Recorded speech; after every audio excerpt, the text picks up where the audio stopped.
I think if Xavier Coates doesn't score a try, Cronulla have won the game. I don't know. I've just got this sense of impending doom. Yeah. Billy's been at this level, right? He's been outstanding for Cronulla, right? But I don't know. Impending doom. You heard that, Sharks fans. Impending doom. I mean, it looks as though he's going to play. But if you look at their winning percentage when Jerome plays, it's about 23% better when he plays as opposed to when he's not in the team. If they produce the 40 minutes they showed against the Dogs, they will win the premiership. Win the comp. I've got a sense of impending doom as well, Mick. Because I've had a look at the stats from last week. And I reckon Brisbane, there's an area of the Penrith defensive line they can attack, and they have to attack. And that's Talangi, Casey McLean.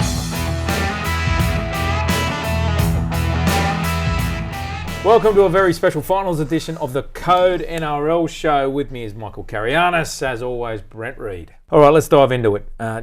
Melbourne, Cronulla, Amy Park, Melbourne with the week off. We just know how beneficial that is, having advanced. Well, particularly for them with Jerome, obviously huge for them. Talk us through Jerome, Reedman.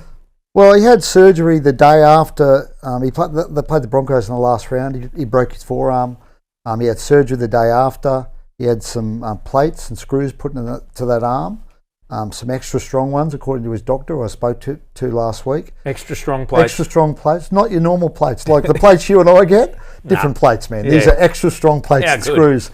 So, look, I mean, it looks as though he's going to play, and they're a completely different side when Jerome plays. Jonah Pezz's been fantastic. But if you look at their winning percentage when Jerome plays, it's about 23% better when he plays as opposed to when he's not in the team.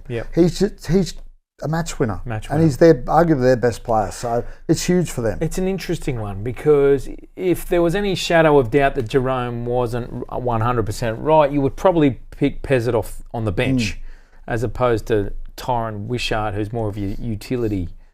What do you think?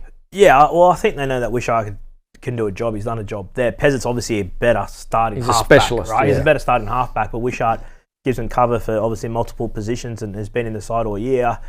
I don't think, it doesn't seem like there's a risk. Like there's obviously a risk with Jerome, right? But I don't think it's a high risk. Because if it was a high risk, they wouldn't be playing him. They'd back themselves. We've seen the Storm do it before. They'd back themselves to win this game, make sure Jerome's right for the grand final. So they obviously feel like he can get through 80 minutes. And I think it's going to be a cracking game.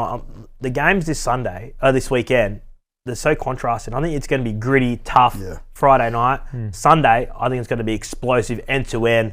Everything's going to be must-watch, right? So a contrast of styles from all four sides, but we know the Sharks fancy their chances against Melbourne. I know Reedy doesn't give them a chance. I do. I think Melbourne will win because I think once we get into that arm wrestle, I think they've got more explosive players who can get a job done. Right. So let's just focus on Melbourne for 2 seconds, right? I don't believe they've had their best season as far as getting to a preliminary final of past seasons. I don't think they're playing anywhere near their best football. To the point of which they leaked 40 points in the second half against the Roosters, of which is a historic and first time ever deficit of a second half of the Storm. And that's just one example. They've also had a lot of chopping and changing in their spine. They've only played 8 times this year, this spine of the Melbourne Storm. And for me, that's where Cronulla come into the fight. On the basis of just an inconsistent season, if you can even call it that, for the Storm. Well, I reckon we're taking Melbourne a bit on trust, Dave, because I think we all think that they're going to turn it on at some point. Absolutely, I agree. They played patches of football this year, 20-minute patches of football. Well, they have been untouchable. Brilliant. Then they've just been bang average in other games. They've managed to win footy games playing average, right? So I think there's this expectation that come a preliminary final, Amy Park, sellout crowd, they're just going to turn it on and they're going to go to another level. But there's some guys in that team this year I think haven't been at their best. Like Ryan Pappenhausen's been off the boil a bit, I reckon. Sean Blaw's had difficult times this year. You know, they're missing Nelson, he's suspended again. Jack Howarth comes back into the team after a long stint out. So there's just some concerns over them. I know Mick just said I give Cronulla no chance. Look, I mean, they're a chance because they're going to turn up at the stadium. They're going to turn up at the stadium. So they're always a chance, right? Melbourne by how many? I think they might win by 10. Okay. Yeah. So just on the Storm, right? They're going to turn up. Or a chance if they turn up. It's got to be. The Storm. Remembering the Bulldogs game, it wasn't until the Will Warbrick intercept that the game was put to bed. And if we think about the carnage that the Dogs went through in that match. The Dogs could have beaten them twice in the last month of the season. That's right. And look at the Dogs' decline. Yeah. So look, I don't mind having a punt on the horses. Now, I read the form. You punt on the horses and you read the form really badly. I don't punt because I'm such a bad punter. That's right. Because I read the form so badly. And your form guide is very similar in rugby league. Well, I've said that. You've thrown out the Bulldogs' performance. Cronulla are the form team of the NRL at the moment. They've won, 9 of the last 10 or 10 of the last 11. They had a little bit of a soft draw, and I got bagged a bit for saying that, but they did have a soft draw to end the season. Yeah. But they've been because they had a harder draw through the start of the season. They've been really good. They've been very good the last 2 weeks. So they've played really physical and tough. So let's talk about the Sharks. For me, they have to go to another level. I think their completion rates have been poor against the Sydney Roosters, and the Raiders are not good enough to have a similar 78, 75% completion rate against the Storm. It's not good enough. Also, field position. They've been on the back foot and getting out of their own end way too much, and it's a tick of the box of their resilience and their desire and their defensive line, of which they're only averaging 10 points a game.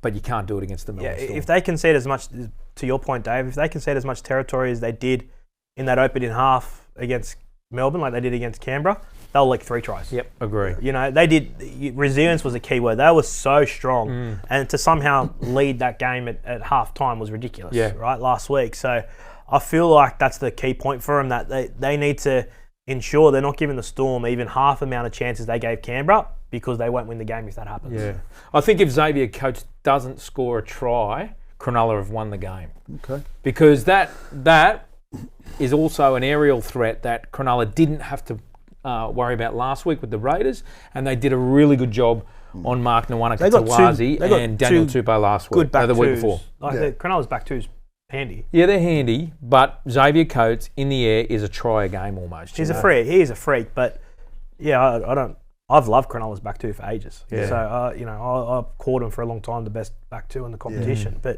But you've had a bit of a love affair with Katoa and Mulatala, haven't you? I just think they're underrated. Particularly Katoa's been underrated. They missed him when he was injured for an extended period, right?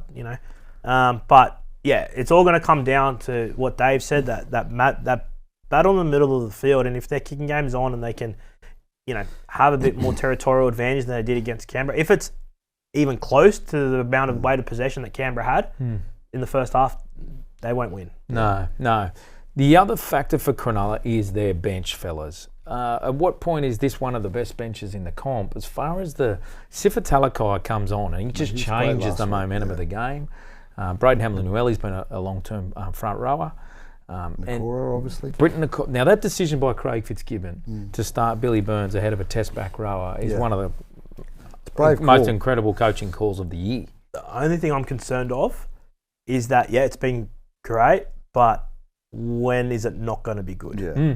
I'd be playing Britain. I'd be starting Britain. I think Britain's a class player. Kiwi international. Billy's done an outstanding job, right? And, has transitioned into the middle when Britain's come on, because obviously last week they lost Tom Hazelton and Adam Fanua-Blake had to punch out big minutes opening. But I don't know, I've just got this sense of impending doom. Yeah. Billy's been at this level, right? He's been outstanding for Cronulla, right? But I don't know. Impending doom. You heard that, Sharks fans. Impending doom. He reckons I wrote you off. He's got impending doom coming your way. You reckon they're only a chance if they show up? If they get off the bus. I'm giving red hot chance, but I would start Britain. That's what I would do. Just red hot chance and impending doom. Kind of both. Are you with me, anyone? No, I think that for me it's the halves. This comes down to the halves. If Nico and Braden Trindle play like they have been the last couple of, if they're allowed to play like they have been the last couple of weeks, Cronulla can win the game. I just don't think they'll get that opportunity. For me, it's the hookers. I think it's Blake Brayley versus Harry Grant. It's a matchup. There's clashes all over the place. That is a matchup. How will the Sharks view their season, boys, if this is the end of the road? They are beaten in this prelim. How do you think they will put a spin on their season? Well, they made a prelim last year. I think they're a better side than last year. So I think they've made improvements. I think they look better. For the Sharks, they'll probably call it a par season, the prelim. I think it's a decent year if they make the prelim, because I don't think many people would have given them the chance of finishing in that top four. They had some work to do, because they did have a dip mid-season, and they had some work to do to try and win through that soft draw that you call and win those games. They had to get those jobs done, but they got there. And I think they got rid of a bit of a gorilla off their back as well through the semis. Yep. I'm sort of with you guys. I think it's a pass mark, right, for them. But and they are a better team than last year. They'll be a better team next year, I'd imagine. And I think they'll be happy, but not overjoyed. Yeah, look, talking to Adam Faneuil Blake about this, fellas, he says a grand final is a pass mark. Yeah, that's probably that's where they set at the bar. So prelim probably just under that. Yeah, that's fair. Melbourne Storm, they bow out. How do you view their season? Disappointment, big disappointment. I'd imagine they went into this year thinking they could win a competition, a grand final, and I think they'll be bitterly disappointed if they bow out. Yep. I think it's a failure for them. I think it's because of the way they haven't reached great heights this year. I know they finished second, and they're the strangest second place side that we've seen. We're saying, they're not, they haven't been great, but they finished second, right? So that's right. Yeah, if they get bow out, I think it's definitely a wasted season for the Melbourne Storm off the back of last year's grand final. Do you think we see some changes in that roster? Should they bow out? Big time. Big time. Yeah. I think they've got to make changes. I think they've got a lot of cap pressure. Ryan Pappenhausen and Nelson Solomon have spoken to R360, the rugby comp. I think you're going to see some pretty. I wouldn't say major. I wouldn't say major overhaul, but you're going to see some tinkering definitely with that squad next year, regardless of what happens, Dave. I think change is coming down there. Yep. Let me get your tip. Who wins the game? I think the Storm win. Storm in a tight one. Sharks in a tight one. Boys, you know where I would love to be on Sunday afternoon? No, not Northies? Very similar to Northies. The Caxton. Oh, mate. Maybe an hour and a half before kickoff. That would be epic. I would love to walk past the Caxton.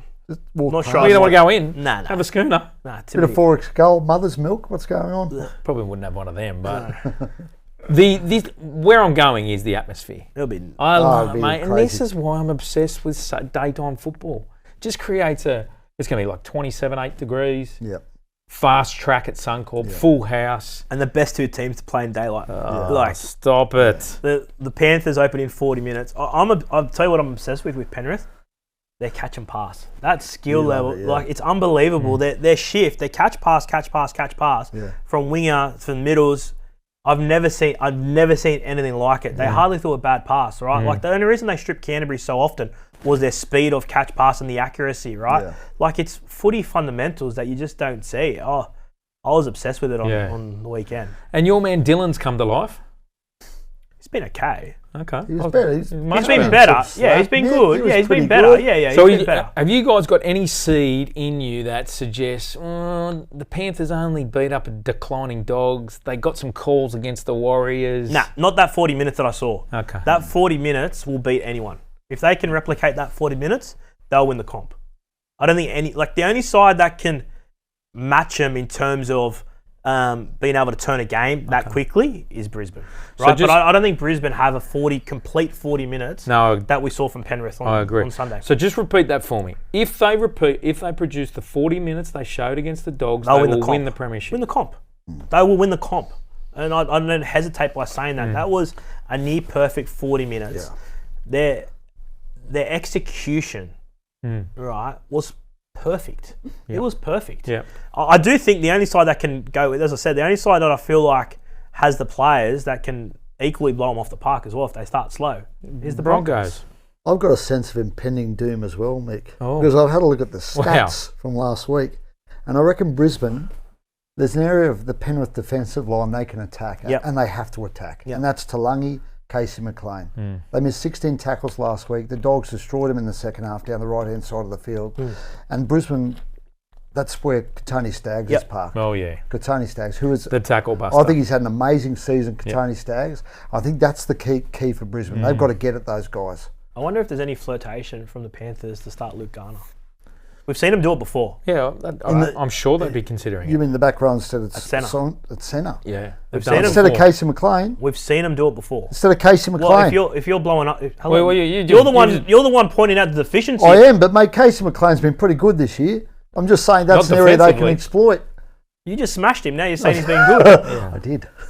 Yeah, he's been good. He's had a good year. I was just saying he's an area they can exploit. I wasn't saying... I was just... tossing up a solution. Okay. So you're a coach that places trust in your players to get the job done. Yes. You don't make a change to rectify a problem. Well, not if the guy's done a pretty good job all year for you. The guy, they had an off day last week, right? And I'm sure Brisbane have recognised that. I know Phil Gould mentioned it on Monday night that was an area they could get at. So I'm sure. So you don't feel like it's Fogarty Tomoko areas? It's not as that bad. No, I don't think it's a systemic, long-standing issue, but I think it's an area they can exploit. That the Bulldogs showed last week that you can get at those two and create some indecision. And they've got Katani Staggs there, who's one of their best attacking weapons, right? So it just makes sense. I think they can get some joy there. Yep. Well, I'm trying to find ways to not get that joy. And then you've got Reece Boy on the other side going left, boom. The thing, Doomsday. The major factor for me for Penrith is they're going to come up against a Broncos team that has a better kicking game than what they've seen against the Dogs and the Warriors, and that's Adam Reynolds. The return of Adam Reynolds. Yeah. Adam Reynolds I can't believe there was a debate whether he should come on the team or not. Yeah, right. Look, can you? I find that unfathomable that people would talk about bringing Adam Reynolds back in the team. Who was that? That was being discussed. People had thrown that up and said it was out there. Yeah, but the thing is, mate, you're right. You'd heard it. I'd heard it, but I don't know. I'm with you. So in Reynolds, they have. He's not Nathan Cleary, but he's the closest kicking game to Nathan Cleary. Tempo control wise, Yeah. I can't wait, honestly. Like Friday, I'm looking forward to the slugfest. Sunday, I'm looking forward to the exuberance. Who you got, Mick? Who you going on Sunday? What do you got? Penrith. Okay. Yeah, but I'm struggling on the tip here. But I will go Penrith. I do have concerns over the form. Yeah. On who they've played. Yeah, I'm with you. They were brilliant. They only 40 last week. That is true. And they're so experienced. Yeah. And you underrate that they can. It doesn't matter who they're playing. They find a way. They just turn it on like that. 40 minutes. Yeah. I think Brisbane are going to be motivated by vengeance. No Pat Carrigan, boys. That's huge out for them. I think this has been totally understated, the fact that there's no Pat Carrigan. Yeah. Right, does a lot of clean-up work in the middle of the field, that link man in the middle of the field. I think he's a huge out. Huge out, yeah. I think there's Tyson Smoothie been named. Tyson Smoothie. At lock, which is intriguing, but it's a big absence, Mick. The Broncos... losing Billy Walters too was massive. Yeah, he's been outstanding. Billy Walters in the latter stage of the season was unbelievable for them. The Broncos don't win this game, and that's the end of their season. How do you view their year? I think it's been a success. Top 4, prelim final. I think it's been a big tick for Michael Maguire. Tick the army camps, tick the spear buckets. It's all good. We move on to next year, and they'll be among the favourites to win a comp next year if they don't win it this year. I agree. I don't think Penrith will view it as a disappointment if they get bounced out, but and Melbourne probably would too off the back of last year's grand final. But you make a prelim.